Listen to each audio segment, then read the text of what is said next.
Mirëmëngjes, jam këtu sepse jam mirëmëngjes. Jam këtu në një komunikim të drejtë për drejtë, sepse jam absolutisht i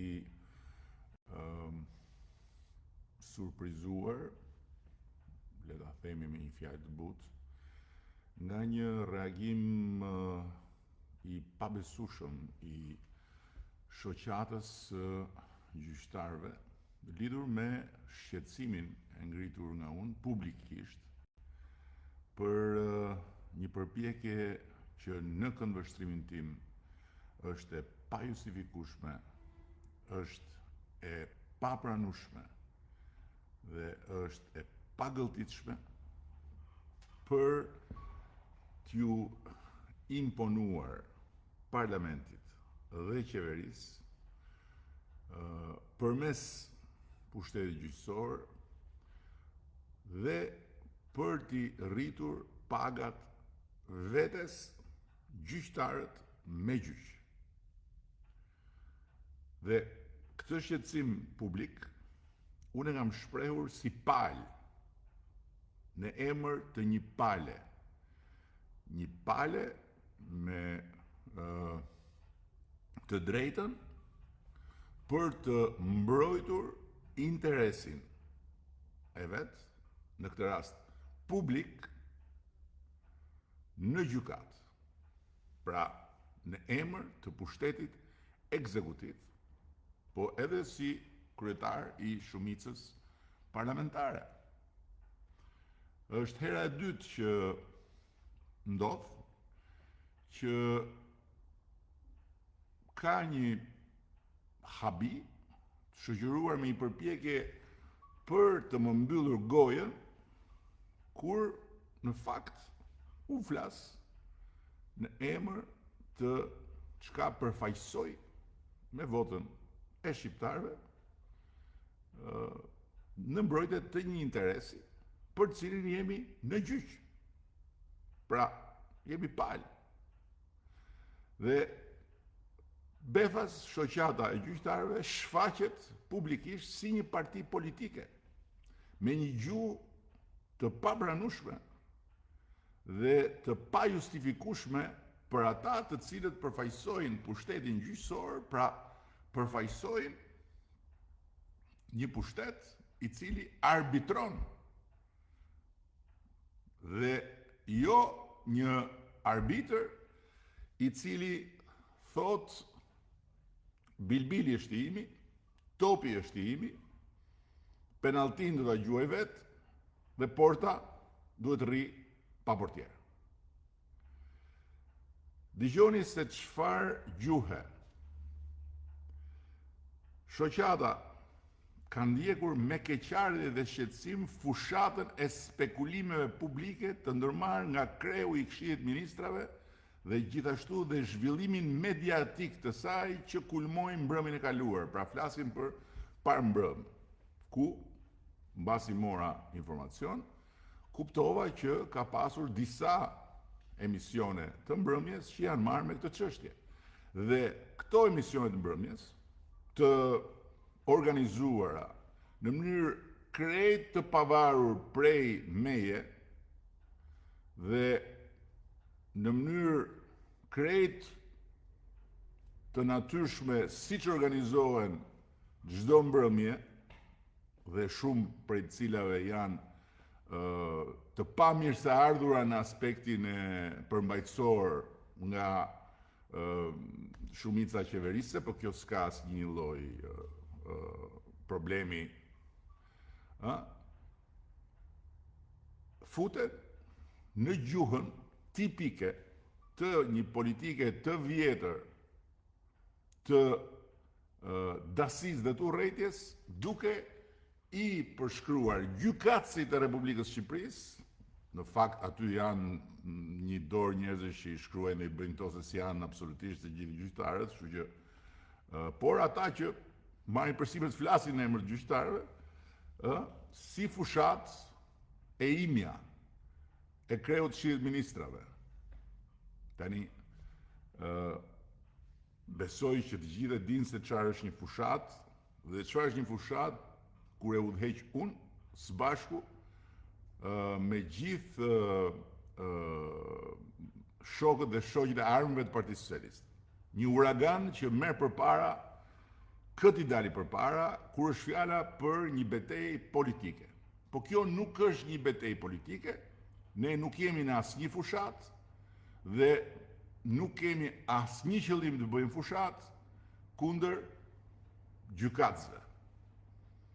Dhe të vetë vendosurit në pozicion e viktimës, ndërkohë që ajo që kjo shoqat po kërkon është absolutisht unikale në historinë e Europës, nuk e bën më të lehtë pozicionin e gjykatësve. E gjithë kjo tymnaj populiste, po kush jeni ju që i jepni vetes të drejtën të bëni përcaktime të tilla? Tymnaj populiste. Jeni parti politike, regjistrohuni si parti politike, dilni në garë edhe mbroni platformën tuaj dhe pastaj bëni dhe ju, siç bëjnë plot, luftën me etiketime, me sharje, me fyrje, me vendosje të kundërshtarit në pozita që nuk janë absolutisht të lidhura me argumentin, por me etiketimin. Tymnaj populiste e krijuar dhe e shpërndar me qëllim linçimin e gjyqtarëve. Dini çfarë është linçimi? Linçimi, mund t'ja u them unë sepse unë e kam provuar linçimin. Linçimi është diçka krejt tjetër. Nuk ka lidhje fare me një qëndrim publik ku as nuk është përmendur njeri me emër, as nuk është fyer dhe etiketuar njeri, por është ngritur një problem i madh dhe serioz. Ju zotëri kërkoni 37 milion euro plus nga buxheti i shtetit për t'i rritur vetes tuaj pagat. Kjo është e vërteta që nuk e luan topi. Dhe që ta dinë shqiptarët se çfarë kërkoni ju dhe për çfarë jemi ne në gjyq me ju në gjykatën kushtetuese, shqiptarët duhet dinë që ju kërkoni që për gjykatarin e shkallës parë paga të shkojë nga 3.360 euro në 5.300 euro. Ju kërkoni që për gjyqtarin e apelit paga të shkojë nga 3.480 euro, që është sot aktualisht 3.480 euro, në 5.500 euro. Ju kërkoni që paga në gjykatën e lartë shkojë 5.800 euro. Dhe ju kërkoni që pagat e prokurorëve të Spakut, të cilët edhe herë tjetër për Spakun e veçoj sepse nuk i është bashkuar dhe respekte, nuk i është bashkuar kësaj përpjekje absurde. Nuk ka firmosur për të qenë palë në gjykatë kushtetuese për ta çuar pagën e vet 9.800 euro. 9.800 euro. Ndërkohë që sot aktualisht pagat e gjyqtarëve dhe prokurorëve të Spakut janë rreth 6.500 euro. Pra 3.000 euro doni ju t'i rrisni pagat vetes në muaj me një vendim gjykate. Ku jeni ju këtu? Ku jeni ju këtu? Çfarë kërkoni ju? Dhe në ndërkohë, ajo që e bën edhe më serioze këtë situatë është se pagat tuaja janë paga më të larta, goxha më të larta se në rajon, se në Maqedoninë e Veriut, se në Malezi, dhe janë paga të barabarta me gjykatësit në një vend të Bashkimit Evropian, siç është Greqia. Sot që flasim aktualisht, ju i keni pagat sa në Greqi, dhe ju doni t'i rrisni me nga 2.000-3.000 euro në muaj, në emër të çfarë? Ju thoni në emër të ligjit të kushtetutës? Kjo është e pavërtet. Nuk ka ligj dhe nuk ka kushtetutë që ju jep juve këtë të drejtë dhe nuk është e shkruar asgjë kundi. Dhe kur ju thoni ne nuk mund të heshtim përballë përbaltjes kryeministrore, për çfarë përbaltje e keni ju fjalën? për cilën përballje. Për cilën përballje kryeministrore, publike dhe mediatike tërësisht histerike, si guxoni ju të vendosni etiketime të tilla duke qenë arbitra, duke qenë përfaqësues një pushteti i cili duhet të hesht në publik dhe duhet të jap vendime në sallën e gjyqit midis palësh. Dhe palë në gjyq jemi të gjithë përveç jush. Ju jeni ata që gjykoni për të gjithë dhe duhet garantoni barazi përpara ligjit të gjithëve. Dhe ndërkohë juve me këtë tentativë në gjykatën kushtetuese doni të jeni ligji. Kjo është e vërteta. Dhe nuk synon, si thoni ju, qëndrimi im të ndezë kundërshtit në opinionin publik për një vendimmarrje dhe proces kushtetues që duhet zhvillohet në sallën e gjyqit, për cilin dikush prej jush në emër të shoqatës, atje në gjykatë, siç e përmenda në prononcimin tim, tha edhe ne të zgjuar jemi, tham ta kalojmë këtë kur tjerët se kishin mendjen dhe kishin mendjen tek fushata, tek zgjedhjet, ashtu a. Po çfarë do të thënë kjo? Dhe si arrini ju deri në pikën që të sulmoni publikisht, qeverinë, të sulmoni publikisht kreun e Këshillit Ministrave, të sulmoni publikisht mediat, dhe t'i akuzoni të gjithë për histeri. Kush jeni ju? Për çfarë histeri e keni fjalën? Më shikoni mua të agjituar, jam shumë i agjituar se 37 milion euro që kërkoni ju plus nga buxheti i shtetit janë para që duhet hiqen nga diku tjetër. Dhe juve merrni përsipër atje në sallën e gjyqit të bëni të jepni gjykime politike. Ju merrni përsipër atje në sallën e gjyqit të jepni gjykime për qeverinë, a thua se qeveria është një palë tjetër, jo në aspektin kushtetues, për aspektin politik. Ju merrni përsipër të flisni për abuzime tjera ndërkohë që duhet garantoni në sallat e gjyqit pavarësi dhe pansi. Po kjo është një temë tjetër. Kjo është një temë tjetër, ndërkohë që tema për cilën jam këtu unë është kjo që juve kërkoni të rrisni pagat vetes me gjyq. Dhe vazhdoni thoni e gjithë kjo fushat qeveritare dhe të shumëzuar mediatikisht e nxitur dita ditës për të krijuar furi populiste.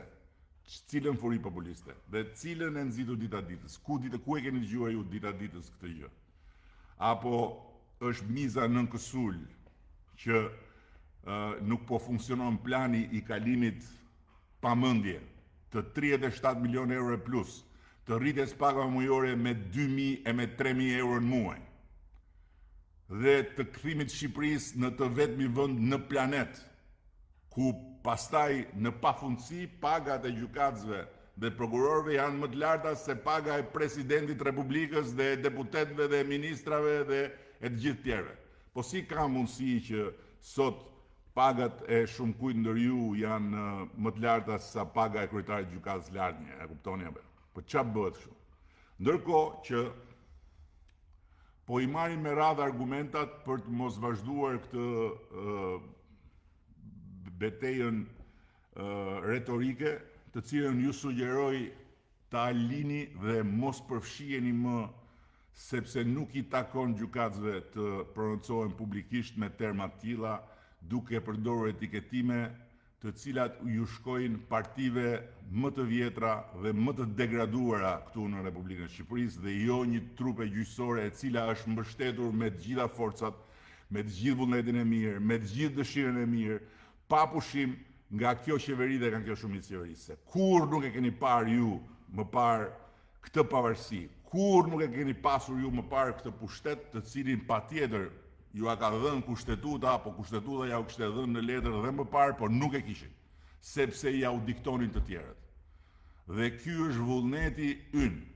Ashtu sikundër edhe ato paga që keni sot, që i keni më të larta se sa gjykatësit në kolegët tuaj në rajon, goxha më të larta dhe që keni të barabarta me Greqinë, i keni sepse është vullneti i kësaj shumice qeverisë. Tani ti marrin pak me radhë. Ju thoni se projektligji për statusin e magjistratëve është hartuar nga ekspertët edhe herë.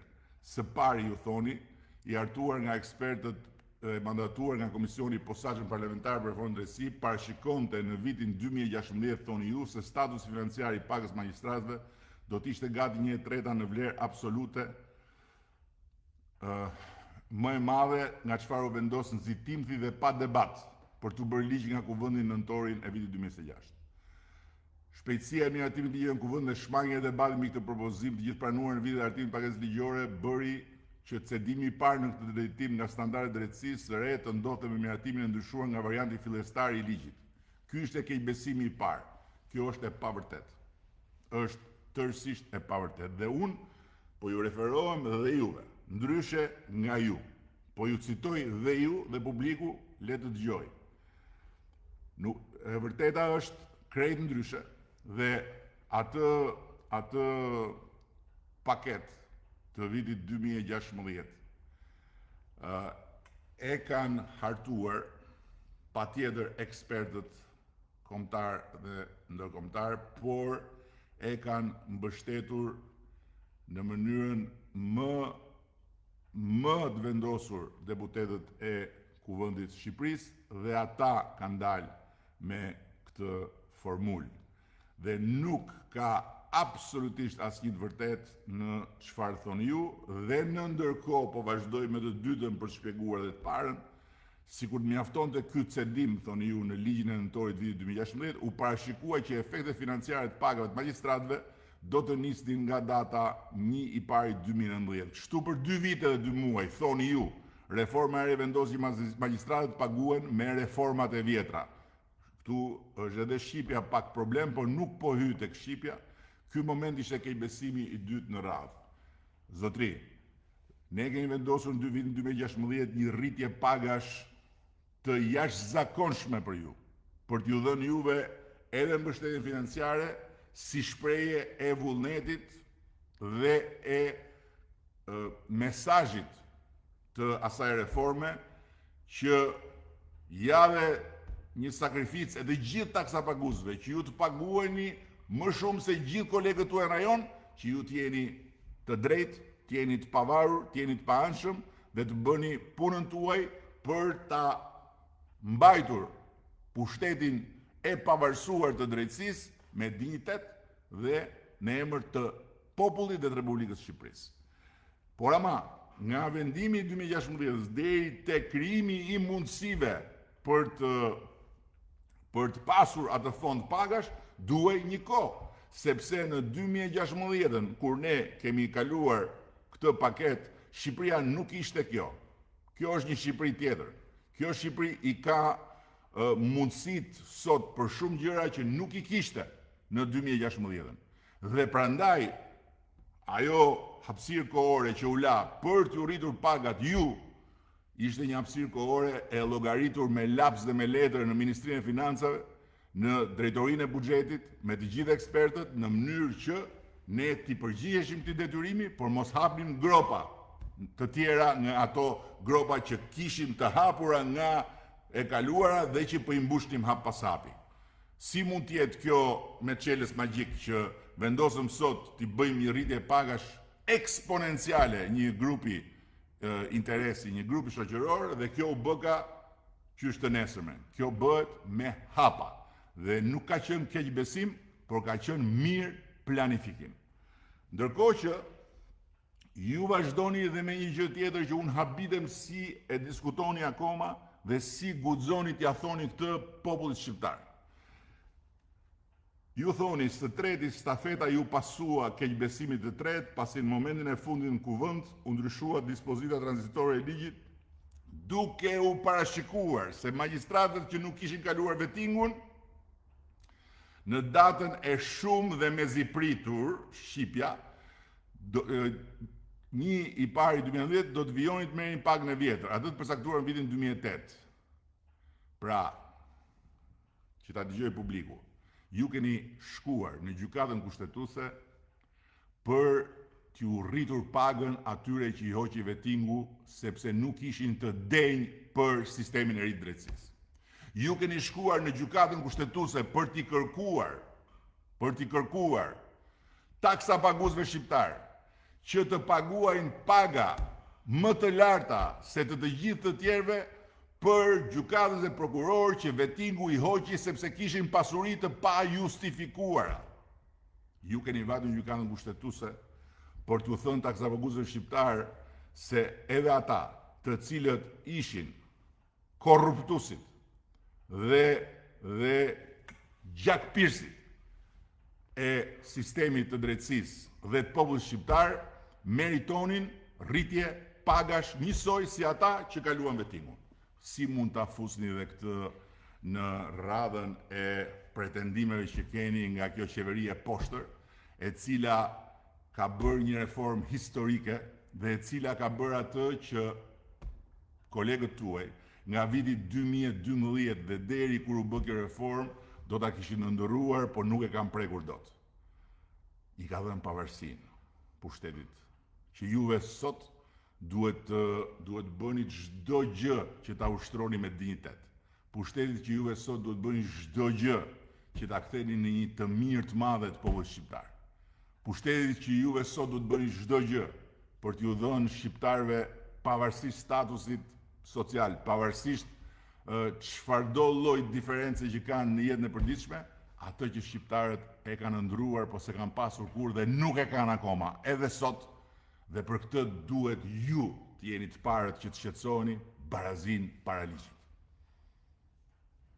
Tani, për të vazhduar me të katërtën dhe Këshilli i Ministrave, me keqbesim tregoi mungesë sinqeriteti dhe vullneti në këtë element të reformës. Paga e magjistratëve, për ekspertëve të mandatuar, vendas dhe ndërkombëtarë të miratuar nga shumica e kualifikuar e vendit ishte ndërtuar në mënyrë të tillë që paga referuese lidhej pas dispozitimit me një kategori të caktuar funksionarit lartë të nënpunësisë civile në kryeministri, duke pasur parasysh mbrojtjen e statusit, pavarësisë e të tjera e tjera. Dhe thoni ju tani, mungesa e katërës, që kush jeni ju që mund të gjykoni sinqeritetin? Kush jeni ju? Si mund hyni ju të diskutoni kështu në këtë farfeje për një pushtet kushtetues, dhe ndërkohë që ju e përsëris nuk jeni si ky pushtet i cili buron nga vota, buron nga betejë politike, buron nga ballafaqimi i alternative, buron dhe nga gjitha ajo arena e baltës ku jemi të detyruar të zhgryhemi për ditë se aty na tërheqin, ndërkohë që ju jeni atje lart për të dhënë drejtësi dhe për të garantuar barazin para ligjit, jo për të zbritur këtu poshtë, ku jemi në të tjerët, që për ditë jemi në beteja të tilla dhe për të futur dhe ju në këtë përleshje me një gjuhë të papranueshme, të pajustifikueshme, me një gjuhë që shkel çdo etik të gjykatësit. Dhe në ndërkohë të thoni që Këshilli i Ministrave kishte suprimuar qëllimisht dhe me keqbesim sipas jush referencën e pagës duke suprimuar vendin. Unë po ju them juve që jeni dhe të painformuar përveç të tjerëve, sepse nuk ka patur asnjë lloj suprimimi nga Këshilli i Ministrave të ndonjë pozicioni të quajtur drejtori i përgjithshëm, se nuk ka pasur drejtor të përgjithshëm në Këshillin e Ministrave si funksion. Merrni, shikoni gjithë organigramën e Këshillit të Ministrave dhe mos flisni dokra në sytë e popullit shqiptar, sepse gjithë këto dokra që ju e keni folur këtu ngrenë një pikpyetje shumë të madhe për mënyrën se si ju arsyetoni. Dhe nga mënyra ju e arsyetimit varen fate njerëzish. Nga mënyra ju e arsyetimit varet interesi publik, varet interesi kombëtar, varen gjithfarë lloj interesash dhe varen gjithfarë lloj familjesh. Nga mënyra si ju arsyetoni, dhe ju nuk mund të arsyetoni pa prova, ju nuk mund të arsyetoni pa fakte, dhe ju nuk mund të arsyetoni duke i marrë dhe duke i shqelmuar faktet dhe provat, apo duke i marrë të mirëqëna kur ato s'ekzistojnë. Dhe ky është fiks një nga rastet kur flisni për një drejtor të përgjithshëm që nga suprimuar në organigramën e Këshillit të Ministrave, kur Këshilli i Ministrave nuk ka pasur asnjëherë drejtor të përgjithshëm. Është ndryshe struktura e Këshillit të Ministrave. Dhe vim këtu tek e pesta. Ju thoni që për të ndrequr pa kushtetueshmërinë, po kush jeni ju që e përcaktoni këtë gjë kështu? Ju nuk jeni parti politike. Partitë politike, njerëzit e tjerë, të gjithë, përfshirë dhe mua, mund të flasin duke dhënë opinione të tilla në publik. Ju jeni gjykatës.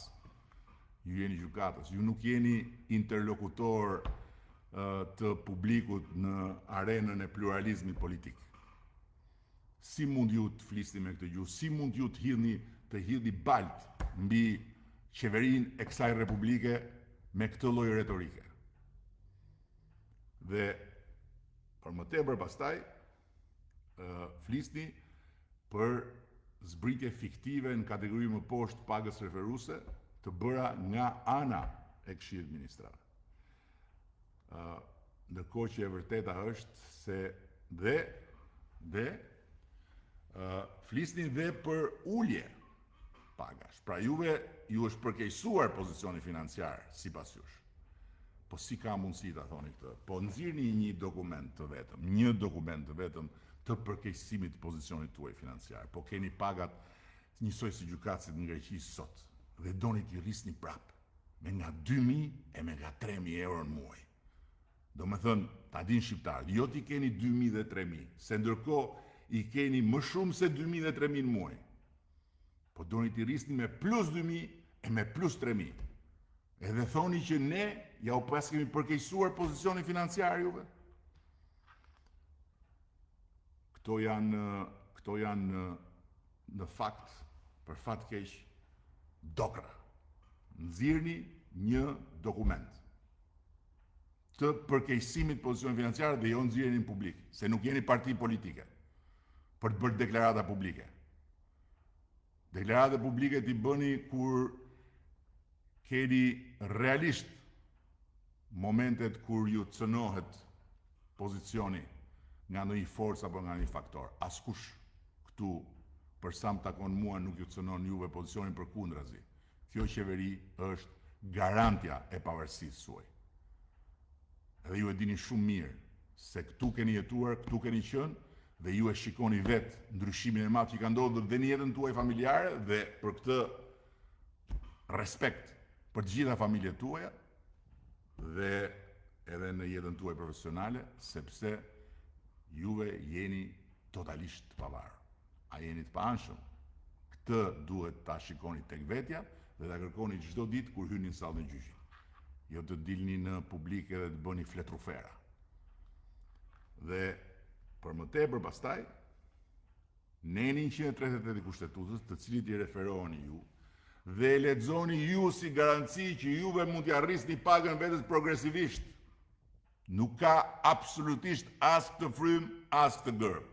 Neni 138 i Kushtetutës parandalon vetëm një gjë, uljen e pagës, prekjen e asaj që është një drejtë e fituar. Dhe këtë as e kemi bërë dhe as kemi për ta bërë kurrë.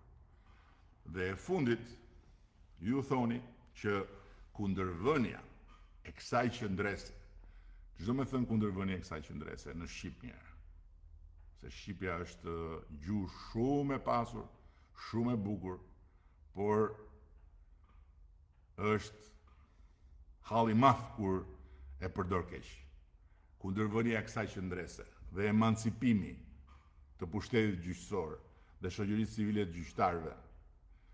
Këshilli i Ministrave vendosi sërish të ndryjë statusin financiar, duke ulur cilësisht dhe materialisht atë, por duke fshirë këtë ulje në keq besim me një formulë që siguron vetëm vlerën absolute. Mor zotri, nuk mundet ju të keni në pafundësi e përsi mbi të gjithë shoqërinë shqiptare dhe mbi të gjithë piramidën e shtetit shqiptar, sepse nuk e ka asnjë vend i botës.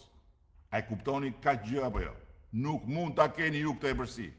Nuk i është dhënë kjo epërsi gjykatës speciale dhe prokurorisë speciale për arsye të funksionit që ushtrojnë.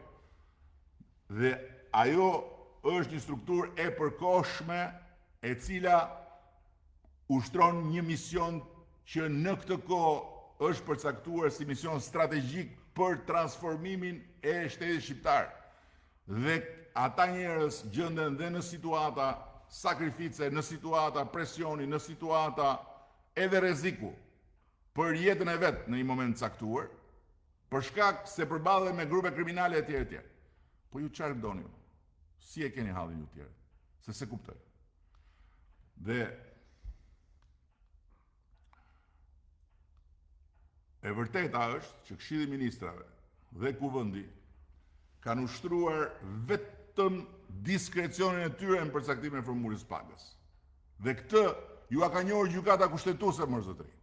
Gjykata kushtetuese e ka shkruar, fatmirësisht këtë e ka shkruar, ndërkohë që s'duhet ta merrte fare, e kam thënë më parë, në konsiderat asnjë kërkesë tuaj, se nuk rriten pagat me gjykat. Pse jeni ju ndryshe nga tjerët? Pse nuk shkojnë dot mësuesit të rrisin pagat? Pse nuk shkojnë dot mjekët, infermierët të rrisin pagat? Pse nuk shkojnë dot shoferët, pastrueset të rrisin pagat në gjykat? I kanë të tepërta? Apo i kanë aq shumë sa që nuk kanë nevojë më të rriten? Të gjithë kanë nevojë të rriten pagat, të gjithë duan të rrisin pagat, po ju keni edhe gurin dhe arrën dhe thoni jo, ne i rrisim vetë. Nuk ndodh kjo. Nuk ndodh kjo në asnjë vend të planetit. Nuk ka bërë vaki kjo që vendosë gjykata kushtetuese në pozitën që të bëjë llogaritarin e pagave. Dhe për më tepër, ajo që kërkoni ju të impononi është që të ndërhyni në politikën e pagave të Republikës së Shqipërisë. Po këtu është bërë, çfarë nuk është bërë në emër të pavarësisë dhe në emër të kokëforcisë. Këtu është ndërhyrë dhe në politikën e taksave në Republikën e Shqipërisë, që janë ekskluzivitete të pushtetit ekzekutiv dhe të parlamentit. Dhe tani, që ta kuptojnë shqiptarët se pse ku e kam unë gjithë të hall, përveç sa ti 37 milion që doni ju ta merrni me njëherë. Edhe që tregoni edhe që juve bëni konfiskime, juve jepni vendime ku dalin lek. Po ç'është kjo logjike? Po si mund të bëhet kjo logjik? Si mbas saj, domethënë, të gjithë sektorët ku vijnë të ardhura për buxhetin e shtetit duhet të rrisin pagat e veta. Po sektorët ku nuk ka të ardhur për buxhetin e shtetit, po ku është e ardhmja e Shqipërisë, edukimi, ku është jeta e shqiptarëve, shëndetësia, që paguen nga taksat, po ata ç'do bëjnë, me që nuk nxjerrin lek, po duan lek. Si do bëjnë ata? Qa logjike? Po pensionistët si do t'i rrisin pensionet e veta? Me që ata nuk na jep kanë të ardhura, siç na jep keni ju. Po ku keni parë këtë logjik? Po ç'është kjo logjik? Dhe për më tepër, që ta kuptojnë shqiptarët, ju kërkoni që sa herë, se ju jeni këtu, të tjerët janë këtu, dhe ju thoni sa herë të rritet paga këtyre këtu, duhet na rritet edhe neve këtu. Sa herë të rritet paga këtyre, duhet na rritet edhe neve këtu. Do me thënë, ju doni që kjo tjetë republika e parë demokratike në planet, ku gjykatësit paguen si një kast më vete atje në qelë, të tjerët rrinë këtu në tokë. Ja, fjale vërtet radhe këmbana, unë mendoj që kjo polemik është një polemik e nxitur tani më nga ju, që po ju duhet ta ndalni si polemik, ndërsa të drejtën time, jo si personalisht Edi Rama, po si kryeministri i Shqipërisë, për të mbrojtur interesin publik dhe për të ndarë me publikun të gjithë pikpamjet e mia, kur qeveria është në gjykatën kushtetuese, nuk ma hiqni dot as ju dhe askush. Dhe në emër të pavarësisë, të paprekshmërisë, të paanësisë, juve nuk mund do të kërkoni heshtjen time, pastaj me mediat merruni vetë, se ata janë në punën e tyre dhe bëjnë punën e tyre, me cilën ju e dini shumë mirë, unë shpeshherë s'jam dakord, por është puna e tyre. Okej? Dhe që juve të arrini toni në mbyllje, iniciativat civile dhe kushtetuese të shoqatave gjyqtarëve nuk kanë si qëllim rritjen e pagës, Po qa qëllimi kanë? Qa qëllimi kanë këto? Qa halli keni ju tjetër? Një term i zgjedhur qëllimisht, i gënjeshtër dhe spekulant, vetëm e vetëm për t'i kundërvënë procesin gjyqësor kushtetues populizmin. Mësoni kuptimin e fjalëve, mor zotri. Mësoni kuptimin e fjalëve për t'i kundërvënë populizmin. Si arme pa fuqisë juridike dhe fuqisë përbaltjes. Asnjë përbaltje. Ju jeni ata që përbaltni, duke bërë deklarata të tilla publike si shoqat. Dhe duke qenë se nuk kam dashur pikërisht të merrem me asnjë aspekt personal, jo, prandaj s'kam përmendur as emra, ndërkohë që juve më drejtoheni mua personalisht, po s'ka problem, nuk e marr si personale. Juve jeni njerëz si fillim të palishëm si shoqata. E kupton? Qa jeni ju? Jeni të palishëm. Dhe gjykata kushtetuese nuk duhet ju kishte pranuar ju si palë, sepse juve nuk respektoni dispozitat e ligjit ju vetë për organizatat jo fitimprurse, se shoqatat janë fitimprurse, ndërkohë që ju shoqatat tuaja, dhe kjo shoqata me cilën po flas, është ngritur vetëm për të fituar lek deri tani. Nuk kam parë unë të bëni në gjë tjetër ju. Deri tani. Po vetëm për të fituar para. Shkon në gjykatë kushtetuese për të fituar para, për të rritur të ardhurat tuaja. Dhe shoqata e Unionit, kjo që ka bërë gjithë të paçavure, është e pezulluar nga qendra kombëtare e biznesit, aty ku regjistrohen, se nuk keni paguar detyrimet tatimore dhe nuk keni paguar kontributet shoqërore. Ju si shoqat, që dyshoj që keni një antarësi të gjerë, por gjithsesi, ndërsa shoqata tjetër, si ishte fare regjistruar në qendrën kombëtare, as tek tatimet, sipas detyrimit, i ka ligji këto detyrime. I ka ligji. Dhe praktikisht duhet të ishte e çregjistruar, sepse kështu thot ligji. Dhe gjykata kushtetuese nuk i morin konsiderat këto fakte, që juve jeni subjekte si shoqata që nuk duhet të merrni fare në referencë sepse juve nuk jeni në përputhje me ligjin. E kuptoni se ku jemi ne. Dhe unë nuk mendoj që ju keni problem të regjistroheni, që keni problem të keni NIP, që keni problem të paguani tatimet, që keni problem të paguani. Unë nuk mendoj këtë. Unë mendoj që ju jeni arrogant. Keni një arrogancë të një pushteti që juve e trajtoni si pushtet të pa kufizuar, si pushtet të pa kontrolluar, si pushtet të pa kontrollueshëm. Dhe për këtë arsye ndodhin dhe gjëra të tjera këtu në këtë vend, por nuk jam këtu për këto sot. Këto ishin ato që kisha unë për sot, dhe edhe herë, unë jam palë dhe flas në emër të një pale. Ju nuk jeni palë dhe nuk mund flisni si palë. Dhe për më tepër nuk mund trajtoni të tjerët si palë që i vinin shënjestër, sepse juve keni dhe gurin dhe arën, po jo për të rritur pagat tuaja. Këto kisha unë për sot.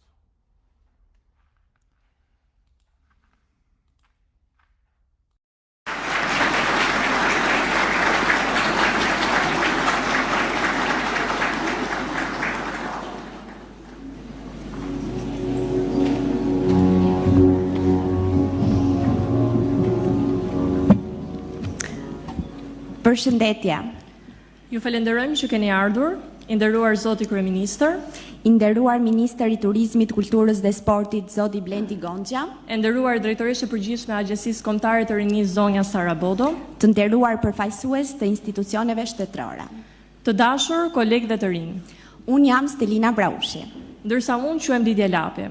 Sot në fakt nuk jemi këtu vetëm në rolin e moderatorëve, por edhe si fryt i drejt për drejt i këtij programi, si dëshmia e asaj që një mundësi e dhënë në rrugën e duhur mund të kthehet në një rrugtim real të suksesi.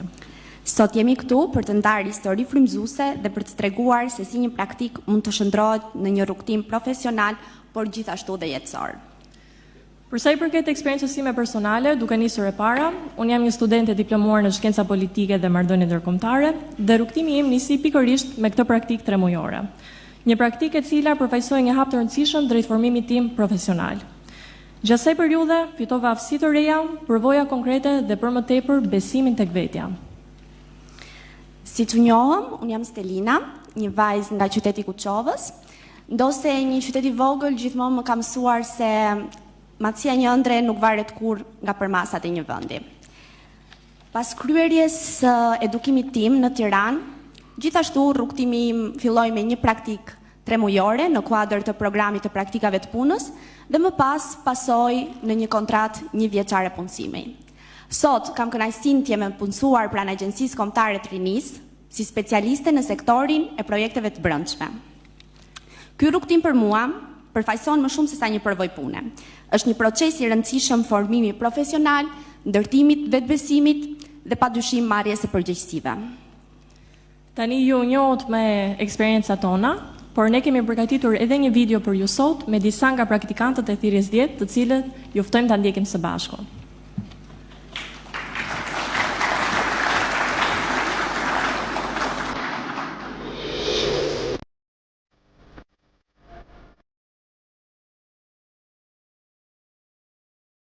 Përshëndetje, quhem Pablina Reka, kam marruar studimet e larta në hortikulturë. Në vitin e shkuar kam qenë pjesë e programit të thirrjes së 10 për praktikat e punës, e cila është zhvilluar në Ministrinë e Bujqësisë. Ky program ka qenë shumë pozitiv në praktikën time profesionale dhe në zhvillimin e saj. Ndaj uroj që gjithë të rinjt ta provojnë dhe të kenë mundësinë e ardhë për të qenë pjesë e këtij programi.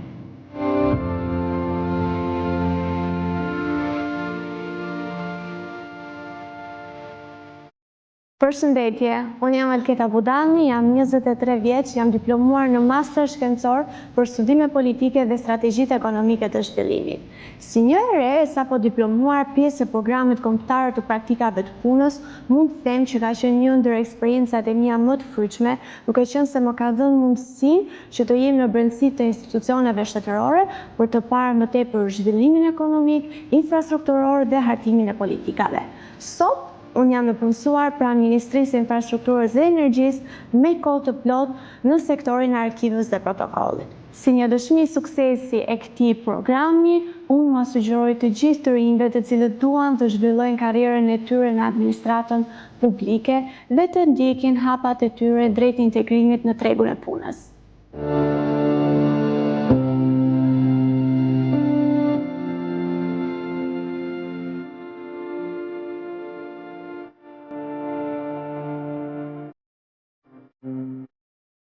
Quhem Gjovana Dedaj, kam mbaruar studimet e larta programin integruar master shkencave në drejtësi, Fakulteti i Drejtësisë Universiteti i Tiranës. Lutem të shpreh bindjen time se përfshira në praktikat kombëtare të punës përmban sfidën, testimin e vetes, pikërisht për të aplikuar diku pas mbarimit dhe lënies së auditorëve universitar. Dhe ky aplikim ka brenda emocionin dhe logjikën për të përzgjedhur institucionin, për të arritur bindjen e punëdhënësit, gjithashtu edhe për të ballafaquar teorinë kurikulare me situata praktike të juristës. E ndjej vetëm vërtet me fat, pavarësisht nëse përzgjitem apo jo në avokaturën e shtetit që isha pjesë e këtij institucioni, dhe gjithashtu për ambientin intelektual të avokaturës së shtetit, ku gjeta mirëpritjen, mbështetjen e sinqertë, mentorimin e ngrohtë, gjëra të cilat i dhanë një përfitirim të vyer udhëtimit tim si profesioniste në fushën e së drejtës. Mirënjohësta.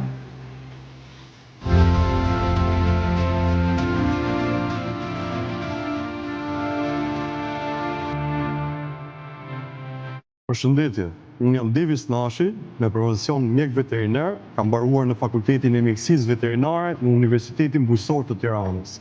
Në vitin 2025 u bëra pjesë e praktikës së punë në Ministrinë e Bujqësisë dhe Zhvillimit Rural. Shpresoj që të bëhem pjesë e kësaj strukture dhe thras të gjithë bashkëmoshatarët e mi të bashkohen me këto praktikën kombëtare të punës.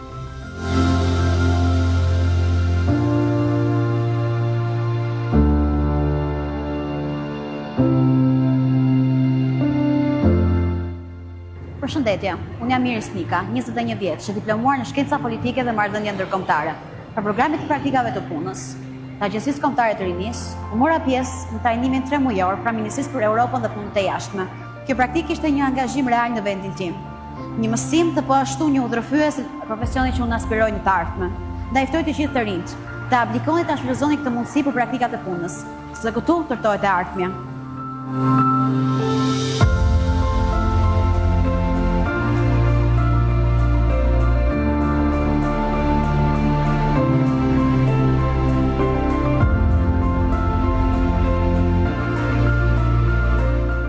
Unë jam Almira Domi, e diplomuar në matematikë pranë Fakultetit të Shkencave të Natyrës. Ndërsa unë quhem Joni Balla, kam mbaruar studimet bachelor dhe master pranë Universitetit të Sporteve të Tiranës. Si pjesë e programit kombëtar të praktikave të punës, kemi ndjekur praktikën e punës pranë Ministrisë së Arsimit. Kjo përvojë ishte goxha e vlefshme për neve pasi mësuam struktura dhe procedura si dhe përgjegjësitë institucionale. I ftoj të gjithë të rinj të bëhen pjesë e thirrjeve në vazhdim. Pasi është një mundësi shumë e mirë për arritjen e tyre profesionale. Përshëndetje, quhem Mariola Cani, diplomuar në Fakultetin e Drejtësisë, Universiteti i Tiranës. Me anë të thirrjes 10 të programit kombëtar të praktikave të punës, kam realizuar praktikën 3 mujore pranë Ministrisë së Drejtësisë. Praktikë e cila është finalizuar me përzgjedhjen time për të lidhur kontratën 1 vjeçare të punësimit. Gjatë kësaj përvoje 3 mujore, kam fituar njohuri dhe aftësi praktike, duke pasur mundësinë për të njohur më afër mënyrën e organizimit dhe funksionimit të Ministrisë së Drejtësisë, rolit dhe kontributit të tij ndaj përmirësimit të sistemit të drejtësisë dhe shërbimit ndaj qytetarëve. Bazuar në eksperiencën time 3 mujore, inkurajoj të gjithë të rinj, të cilët duan të angazhohen në jetën institucionale të vendit, të bëhen pjesë të programit kombëtar të praktikave të punës, pasi ky program ofron mundësi reale për të fituar përvojë pune në administratën publike, duke hedhur një hap të rëndësishëm drejt ndërtimit të karrierës në të ardhmen.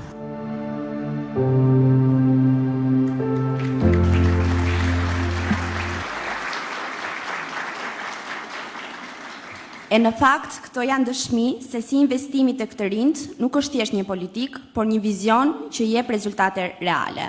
Dhe nga përvoja jonë personale, ne mund ta themi me bindje se janë pikërisht ata hapat e vegjël që na çojnë ne drejt arritjeve të mëdha. Ky program është një shprehje konkrete e misionit të Agjencisë Kombëtare të Rinisë dhe për këtë arsye dëshirojmë të falenderojmë me mirënjohje për mundësitë e çmuara dhe për besimin e vazhdueshëm që na jep ne të rinjve. Tani pa humbur kohë, kemi nderin të ftojmë për fjalën hapse një nga drejtueset vizionare të këtij programi dhe të çdo ideje ose projekti që ka në qendër rinin. Ftojmë drejtoreshën e përgjithshme të Agjencisë Kombëtare të Rinisë, zonjën Sara Bodo.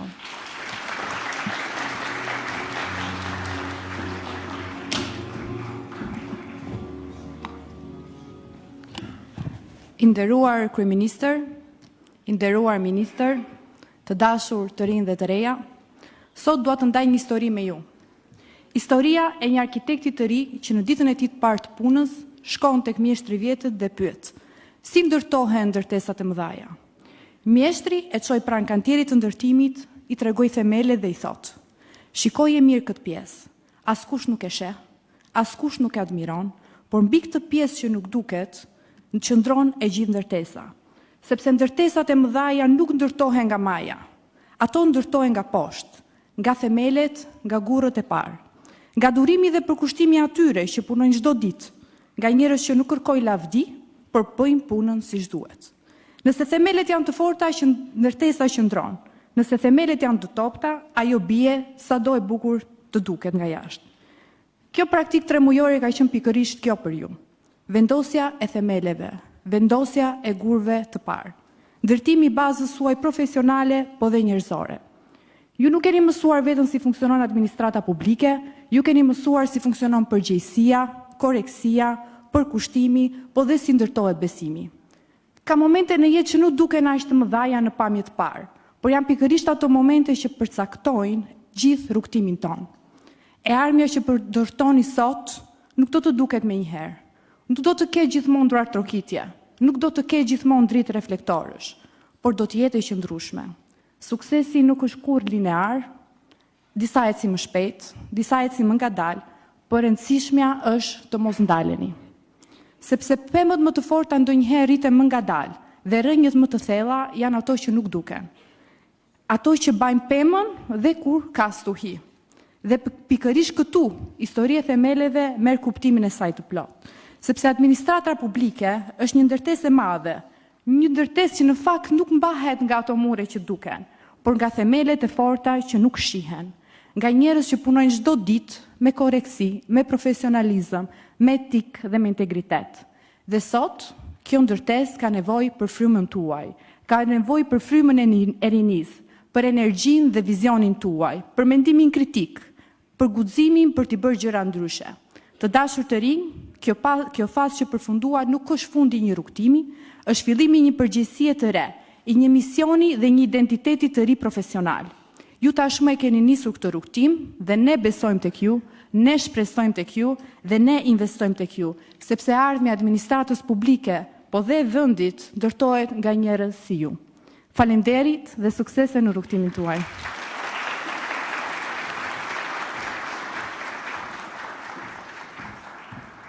Faleminderit zonja Bodo.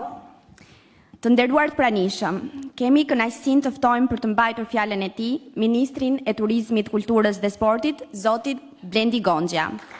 Një mbështetës i vazhdueshëm i politikave që synojnë zhvillimin e rinisë, punësimin dhe fuqizimin e potencialeve të rinjve në Shqipëri.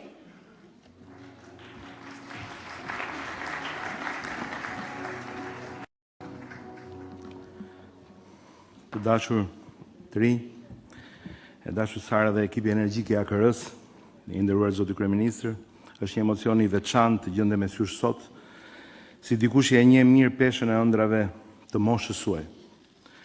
Dekada më parë, së bashku me bashkëmoshatarët, u ngritëm kundër një sistemi që na mbante syt mbyllur dhe mendjen po ashtu mbyllur.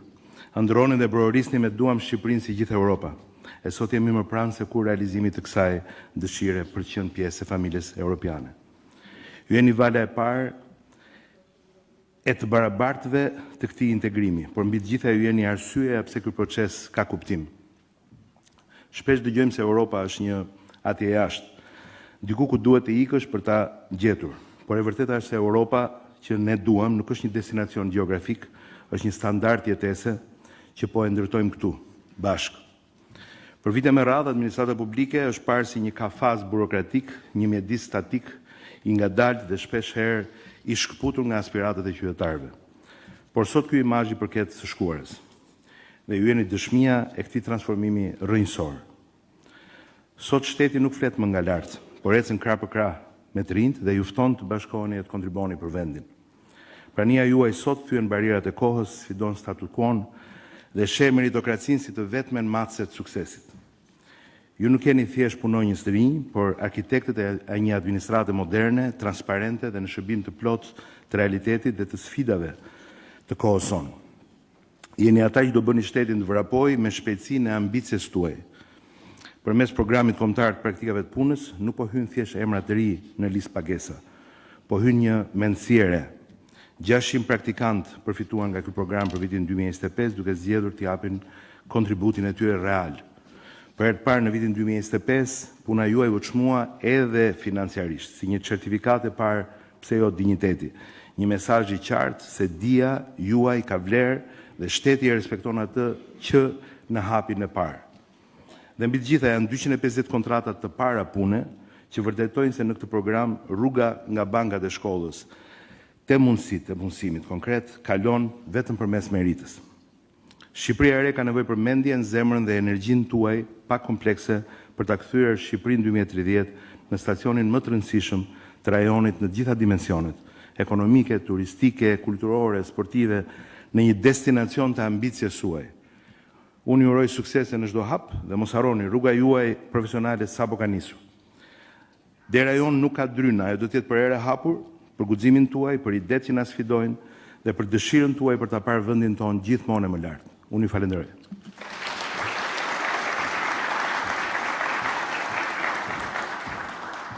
Ju falenderojmë për fjalimin tuaj zoti ministër dhe tani me nderim të veçantë ju ftojmë të mirëpresim kryeministrin e Republikës së Shqipërisë zoti Edi Rama, vizioni dhe mbështetja e të cilit kanë qenë thelbësore në ndërtimin dhe vazhdimsinë e programeve që investojnë tek rinia. Na bëre të gjithë vizionar. shumë kënaqësi që ju shoh këtu në këtë pallat, që gjithmonë kur bëjmë këtë takim, është një takim tradicional me vajzat dhe djemtë që bëjmë praktikat e punës, bëhet më i bukur edhe ka një energji më pozitive. Nuk dua t'ju mbaj gjatë, dua në radhë parë t'i uroj sukses atyre që kanë fituar mundësinë për të pasur një kontratë, një vjeçare pune dhe për të vazhduar të synojnë të përfshihen përfundimisht në administratën publike, ndërkohë që të tjerëve që nuk e kanë fituar këtë mundësi, duhet i them që nuk duhet të likështohen, nuk duhet të humbasin besimin dhe nuk duhet dorëzohen. Ministri tha që ky është një proces i cili kalon përmes meritës, por pa dashur të them që gjithçka në këtë proces shkon fjoll, sepse me siguri, si çdo proces tjetër, ka dhe ky ato defektet e veta, që ne përpiqemi t'i adresojmë vit pas viti.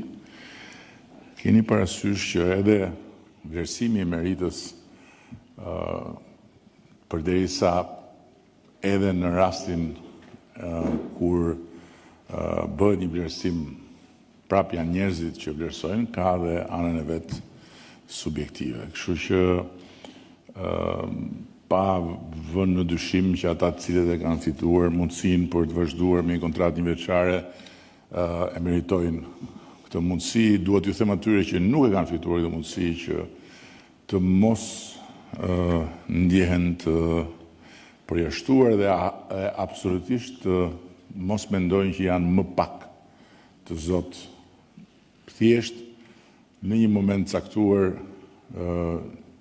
nuk kanë mundur të jenë dukshëm më të mirë se sa të tjerët që ja kanë dalë. Duke marrë një kështu jehon pozitive nga ata që merren me organizimin e këtij programi për përshtypjet tuaja, dhe njëkohësisht duke pasur një përshtypje pozitive nga ana e ministrave dhe e drejtuesve të institucioneve për qasjen, për seriozitetin, për dëshirën tuaj për të mësuar, unë jam bërë realisht një besimtar i fortë i këtij programi. Dhe keni parasysh që ky program ka punësuar në mënyrë përfundimtare në administratën e shtetit rreth 1600 persona. Po të kesh parasysh që administrata publike në vetvete është një trup jo shumë e madhe, këto numra nuk janë pak. Por ajo që i bën këto numra më të rëndësishëm akoma është se janë 1600 burime njerëzore cilësore që kanë potencialin të zhvillohen vijimësisht dhe që kanë kapacitetin potencial që të jenë nesër drejtuesit e sektorëve, drejtuesit e departamenteve dhe drejtorive dhe kështu me radhë. Dhe kjo praktik ka qenë një urë e ngritur si fillim me universitetin për t'ju dhënë mundësi më të mirëve që të kenë një sallë pritje ku aktivisht të vetofrohen si punonjës të rinj të shtetit. Dhe nga ana tjetër, besoj që tani kemi kapërcyer edhe një ngërç përmes këtij programi atë ngërçin e eksperiencës që faktikisht i ka penguar në të shkuarën shumë vajza dhe djemë që të fitojnë konkurset e shërbimit civil për shkak të mungesës eksperiencës. Dhe ishte pak si pula vezën, veza pulën, sepse që të hyje në administratën publike duhet kishe eksperiencë, por po të mos hyje në administratën publike s'kishe ku e krijoje eksperiencën. Dhe në një farë mënyre, programi e ka garantuar këtë tranzicion. Unë besoj që ata cilët folën në videot propagandistike të agjencisë ishin të sinqert edhe besoj që edhe prania juaj këtu jo e vogël në numër tregon që ju jeni të kënaqur me programin. Dhe kjo është diçka shumë e mirë. Por nga ana tjetër, besoj që agjencia duhet bëj një anketim të gjithëve ju tani që ka mbaruar programi për t'ju marrë në mënyrë të fshehtë, pra në mënyrë anonime për t'ju marrë përshtypjet tuaja për programin. Do në çfarë ju ka pëlqyer, çfarë s'ju ka pëlqyer, çfarë mendoni që duhet bëhet më mirë etj, sepse kjo do të na ndihmonte ta përmirësonim më tutje programin. Dhe në fund dua t'ju flas për një projekt të madh që ka qeveria së bashku me Komisionin Evropian, që është projekti i garancisë rinore. Është një projekt i cili ka si synim të identifikoj dhe të aktivizoj të rinjt që kanë potencial, por që nuk janë aktiv në kërkimin e rrugës së nxjerrjes më të mirës nga vetja. Ka si qëllim të ofrojë mbështetje ekonomike, të ofrojë trajnime dhe të ofrojë aftësim profesional për të rinjt. Ka si qëllim të sigurojë mundësi konkrete punësimi, të sigurojë vazhdimin e arsimit, formimit profesional dhe të praktikave, dhe patjetër të fuqizojë pjesëmarrjen e të rinjve në jetën sociale dhe ekonomike të komunitetit. Do t'ju sugjeroja me shumë dashamirësi që të njiheni me këtë projekt. Është një projekt edhe financiarisht i qëndësishëm, është rreth 65 milion euro, mos gabon, dhe të shikoni se si mund të angazhoheni me këtë projekt. Dhe përsëris, në ndërkohë që keni kontratat një vjeçare për të nënshkruar që të vazhdoni procesin, bëni gjithçka mundeni që të aftësoheni edhe përtej asaj që ju jep ai orari i punës. Sepse gjithmonë më shumë burimet njerëzore, cilësore do t'jenë një domosdoshmëri për të gjithë dhe gjithmonë më pak influencat e tjera do të mund të ndikojnë në pikën që të mos ju japin burimeve cilësore mundësinë që të jenë kontribute në shoqëri. Dhe të tjerëve, ju them që vazhdoni, bëni përpjekjet tuaja, ka rrugë të tjera, ka konkurse të tjera, këtu është edhe drejtoria e përgjithshme e administratës publike. Ne po bëjmë edhe një tjetër riformatim të legislacionit për administratën publike për të krijuar më shumë fleksibilitet, për të krijuar më shumë mundësi dhe me bindjen që kjo është rruga dhe me provën që rezultatet e këtij programi të praktikave të punës brenda ministrive, brenda institucioneve kanë qenë shumë inkurajuese.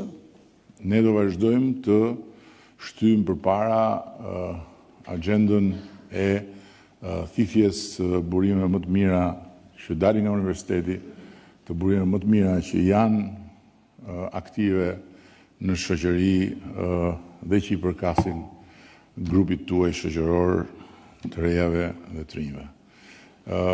Ju falenderoj shumë edhe falenderoj posaçërisht dy vajzat që janë shumë të angazhuara dhe që me shumë sukses përballojnë një proces moderimi të këtij aktiviteti. Dhe duke u lënë fjalën atyre, ju uroj sinqerisht sukses, besim, edhe mos u dorëzoni asnjëherë për të realizuar ëndrat që shikoni me sy hap.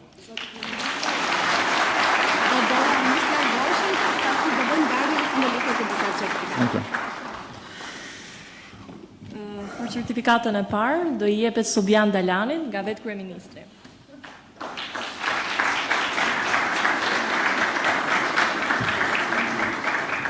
Certifikata e dytë i jepet Sara Xhepit nga ministri Zoti Gonxha.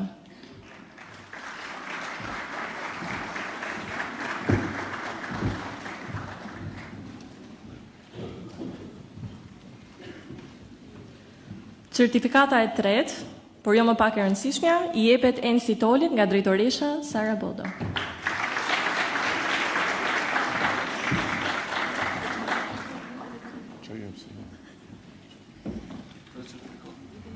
Si shqetësuar.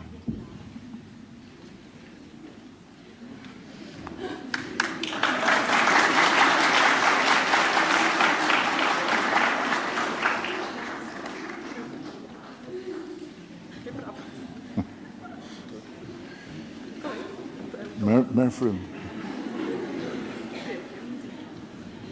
Ftojmë dhe drejtoreshën e administratës publike për të shpërndarë certifikatat e trajnimit.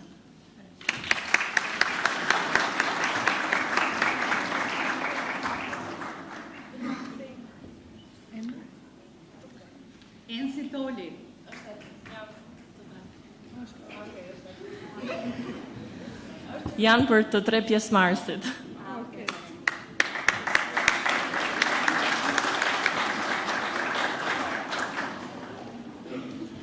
Ke dy që po humbe njërën, ke tjetër.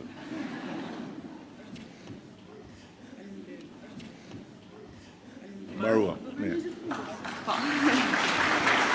Ju falenderojmë për praninë dhe vëmendjen tuaj. Faleminderit.